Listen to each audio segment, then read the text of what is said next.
Ce fut un moment plein de tristesse, mais également d'amour pour cette artiste à la carrière exceptionnelle.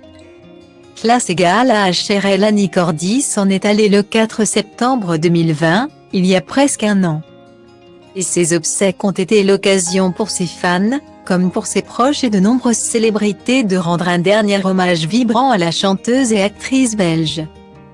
Partie à l'âge de 92 ans, l'interprète de La Bonne du Curé était aux côtés de sa nièce lorsqu'elle a eu une malaise cardiaque et aujourd'hui, cette même nièce s'est confiée dans les pages du dernier France Dimanche.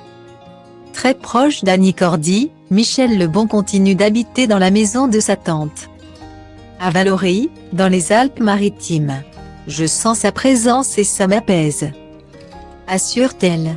Mariée de son vivant avec François-Henri Bruno, son agent de l'époque, la chanteuse belge n'a finalement pas été enterrée aux côtés de l'homme de sa vie, comme l'indiquent nos confrères.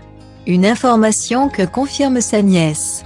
Selon elle, l'actrice belge est enterrée dans le caveau Cormand, au cimetière de Cannes-la-Boca. Avec ses parents et sa sœur, c'est ce qu'elle voulait. Ce qui n'était pas étonnant, car nous étions une famille unie.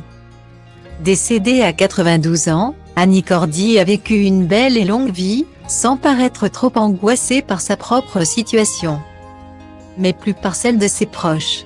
Elle s'inquiétait plus de ce que j'allais devenir que de sa propre disparition. À la fin, lorsqu'elle perdait des amis chers, elle n'allait pas à leurs obsèques.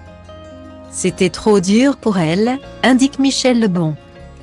Alors que l'on célébrera demain les 1 an de la disparition de cette grande fan du PSG. Les fans n'ont pas oublié la carrière et le talent d'Annie Cordy et ils continueront à lui rendre hommage. France Dimanche, édition du 3 septembre 2021.